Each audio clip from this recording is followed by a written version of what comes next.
Знаете ли вы, что Жан-Клод Ван Дамм, известный голливудский актер, сценарист и режиссер, владеет 5 видами единоборств? Известно ли вам, что на пути к славе актер не раз сталкивался с трудностями, такими как наркотики, проблемы с законом и расстройство психики? Смотрите видео до конца, и вы узнаете все подробности жизни Жана-Клода Ван Дамма, которому в 2024 году исполнилось 64 года. Вы готовы? Тогда запасайтесь панкейками и чаем. Приятного просмотра! Жан-Клод Камиль Франсуа Ван Варенберг родился 18 октября 1960 года в одной из коммун брюссельского столичного региона – Беркем-Сент-Агат. Его родители были далеки от искусства. Отец занимался бухгалтерией, а мать, по некоторым данным, работала флористом. Маленький Жан-Клод рос изнеженным и болезненным мальчиком. Он был высоким для своего возраста, худым и сутулым, несмотря на занятия классической хореографией. В детстве он носил очки с толстыми линзами и часто плакал. Когда мальчику исполнилось 10 лет, отец решил исправить ситуацию и отвел его в секцию карате. Жан-Клоду сразу полюбились единоборства. Под руководством тренера Клода Гетца он не только освоил технические навыки карате, но и научился психологической подготовке, аутотренингу и тактическим особенностям ведения рукопашного боя. Этот опыт стал началом пути Жан-Клода к здоровому образу жизни и уверенности в себе. Карате помогло ему стать сильнее физически и морально, научиться преодолевать трудности и достигать поставленных целей. В течение 5 лет актер посещал хореографическую студию. Классический балет подарил ему ловкость и грацию, а также его знаменитый удар в прыжке с разворота.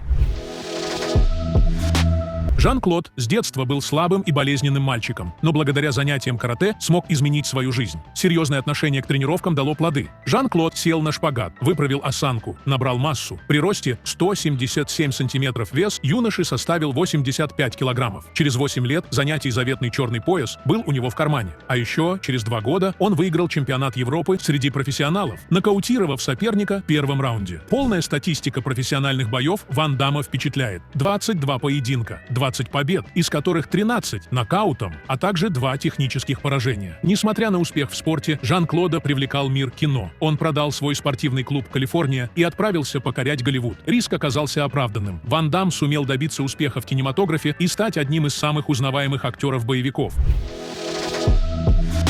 Путь Ван Дамма на кинематографический Олимп был непростым. В течение 4 лет молодой человек безуспешно обзванивал киностудии, предлагая свою кандидатуру на участие в съемках. Как позднее вспоминал актер в интервью, он разыскивал на стоянках перед киностудиями дорогие машины и крепил к их стеклам свои фото с телефоном. Параллельно Ван Дамм подрабатывал шофером, бойцом на подпольных рингах и даже вышибалой в клубе тогда уже известного героя боевиков Чака Норриса. Он-то и составил протекцию молодому актеру. Кинодебют состоялся в 1986 году в фильме «Не отступать и не сдаваться», где актер сыграл русского бойца Ивана Крашинского. Тогда впервые прозвучал ставший впоследствии знаменитым псевдоним Ван Дамм. Жан-Клоду пришлось сменить настоящую фамилию Ван Варенберг, так как ее было трудно произносить англоязычным людям. Похожее начало карьеры другого актера-боевиков я описал в моем телеграм-канале «Необычная Америка», в котором я публикую самые невероятные истории из жизни в США и делюсь важными новостями. Заходите, читайте и подписывайтесь.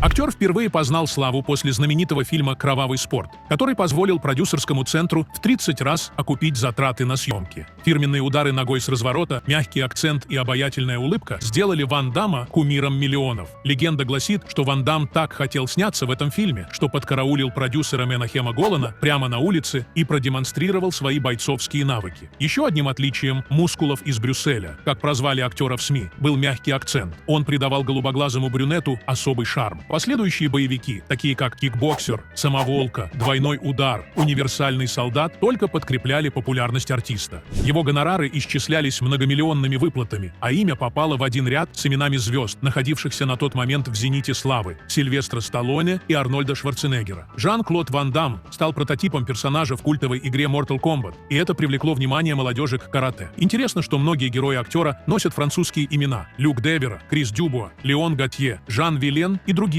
Ведь сам Ван Дамм так и не смог избавиться от французского акцента. В 1996 году Ван Дамм впервые попробовал себя в роли режиссера, выпустив боевик «В поисках приключений». Он также выступил как постановщик сцен драк и придумал для каждого персонажа уникальный стиль боя и свою спортивную школу. Однако фильм не окупился, а между актером и соавтором сюжета Фрэнком Дюком разгорелся скандал. Дюк обвинил Ван Дамма в краже идеи проекта во время болезни сценариста. Но бельгиец отверг обвинения, подчеркнув, что разработал основу сценария за 4 года до этого. Жан-Клод Ван Дамм, несмотря на его долгий путь к славе, столкнулся с неприятной стороной своей карьеры. Постепенно нарастающие финансовые аппетиты и поведение актера начали вызывать беспокойство у продюсеров. Со временем он стал менее востребован в кинематографе. Особенно примечателен эпизод с фильмом «Маска», где Джим Керри сообщил прессе о получении $20 миллионов за свою роль, что вызвало недовольство со стороны Ван Дамма. Он потребовал такую же сумму за свою работу, но оказался внесен в черный список Голливуда. Кроме того, в конце 90-х годов популярность жанра боевиков начала падать, что отразилось на его карьере. Фильмы вроде «Легионер» и «Колония», где пару бельгийцу составил Микки Рурк, также не достигли успеха, несмотря на интересные сценарии и хорошую актерскую игру. Популярный актер, опьяненный успехом, запрашивал заоблачные гонорары, но его поведение начинало вредить карьере. Жан-Клод вступал в конфликты с папарацци, злоупотреблял алкоголем и запрещенными веществами, часто опаздывал на съемки. Я существовал в мире наркотиков и таблеток. Большинство сцен, драк и боев в моих фильмах были сняты, когда я находился под воздействием этих веществ, признался Ван Дамм в одном из интервью. Впервые он оказался в реабилитационном центре в 1996 году, но покинул его уже через неделю вместо положенного месяца. Спустя год актер снова столкнулся с трудностями и был вынужден обратиться за профессиональной помощью. Проблемы с наркотиками не могли не сказаться на его психическом здоровье. В 1998 году у Жан-Клода обнаружили маниакально-депрессивный психоз, или биполярное расстройство, как его называют сейчас. Актер говорил, что страдал от депрессии еще в юности. Когда я был маленьким, в Бельгии детям не ставили диагноз маниакально-депрессивный психоз. Считалось, что у ребенка неуживчивый характер, что он плохо воспитан. В детстве меня спасали тренировки, на которых я выпускал пар. Но несколько дней без тренировок, и я расклеивался. Заметив закономерность, отец повесил на чердаке боксерскую грушу, чтобы я мог заниматься дома. Пик биполярного расстройства совпал по времени с зависимостью актера и привел к попытке суицида. Он прошел курс терапии и нашел в себе силы вернуться к нормальной жизни. Окончательно распрощаться с наркотиками Ван Дамм смог лишь в 2008 году, что позволило вернуться в Голливуд. Жан-Клод Ван Дамм испытал на себе все прелести наркозависимости, ведь наркотическое опьянение и не только отнюдь не способствует безопасному вождению и может привести к аварии. Если вы попали в ДТП в Америке и не знаете, что делать дальше, куда обращаться за помощью, где найти грамотного юриста, как получить компенсацию, если у вас нет страховки, компания ДТП Америка помогла получить компенсации на 21 миллион для своих клиентов. Здесь вам точно ответят на все интересующие вас вопросы. Ссылка в описании.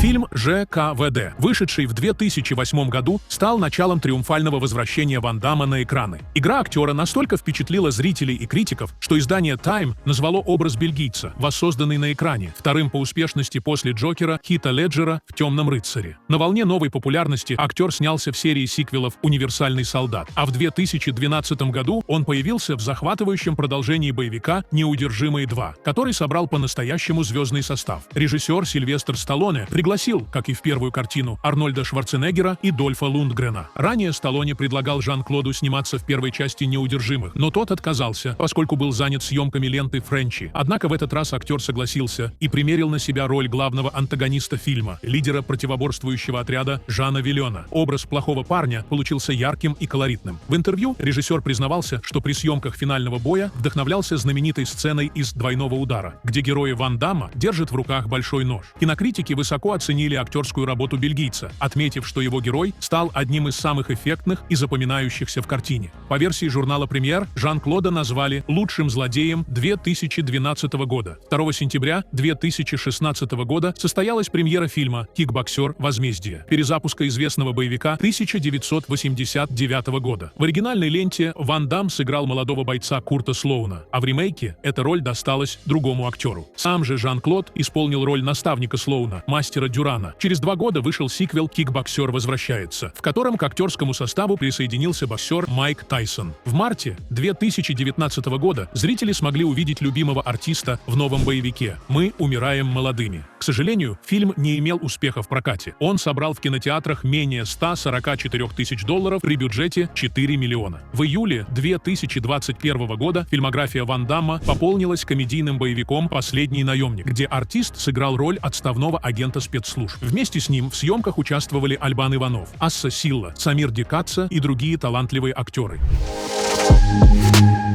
Личная жизнь Жан-Клода Ван Дамма, как и у многих публичных людей, была полна скандалов и бурных событий. Актер вступал в брак 5 раз, причем 2 раза женился на одной той же женщине. Первый раз Жан-Клод женился еще в 18 лет на девушке по имени Мария Родригес, которая была старше его на 7 лет. Их брак закончился, когда будущий актер решил отправиться покорять Америку. В США Жан-Клод вскоре снова вступил в брак с Синтией Дердериан, дочерью владельца строительной фирмы, где Ван Дам подрабатывал шофером. Однако этот союз продлился всего несколько месяцев и распался из-за растущей популярности актера. На вечеринке у Чака Норриса Жан-Клод познакомился с Глэдис Португес, чемпионкой по бодибилдингу. Она стала 3-й женой актера, родила ему сына Кристофера и дочь Бьянку, а также, как покажет время, стала главной женщиной в жизни звезды. Но на тот момент их брак продолжался несколько лет. 4-й раз актер женился на Дарси Ляпьер, которая родила ему сына Николаса. Однако в этот раз развод произошел из-за проблем в карьере актера, его вредных привычек и загулов. 5-й и последний раз Жан-Клод снова связал себя узами брака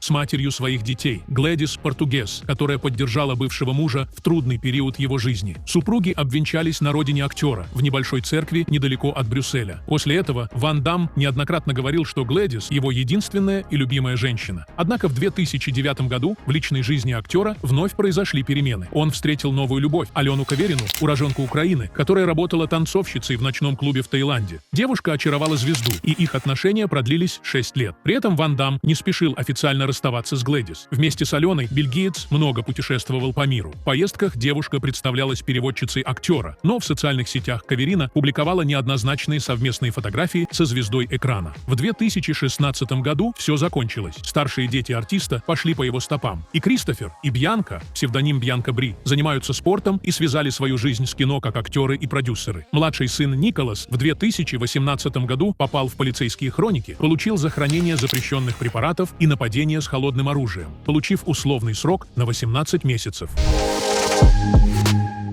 Сейчас Ван Дам продолжает активно сниматься в кино и радовать поклонников новыми проектами. Весной 2024 года на экраны вышел боевик «Тьма человеческая», в котором актер сыграл главную роль. В центре сюжета история об агенте Интерпола Расселе Хатче, который пытается защитить сына своей умершей возлюбленной от преследования преступной группировки. Вместе с Жан-Клодом в картине снялись Кристанна Локен, Эмерсон Мин и Шеннон Доерти. Премьера ленты состоялась незадолго до смерти звезды сериала «Беверли-Хиллз 90210» летом 2024 года. Сам Ван Дам находится в отличной форме, что подтверждают его фотографии в социальных сетях. В августе этого же года бельгиец повторил культовый снимок, сделанный, когда ему было 27 лет. В свои 64 года Жан-Клод продемонстрировал все ту же рельефность мышц и отметил, что возраст всего лишь цифра, когда живешь в мире боевых искусств. Актер подчеркнул, что для поддержания молодости тела важны дисциплина, сосредоточенность и сердце воина, и заявил о своем намерении продолжать в том же духе. Если говорить о нынешнем финансовом состоянии знаменитого актера, то некоторые источники озвучивают цифру в $30 миллионов.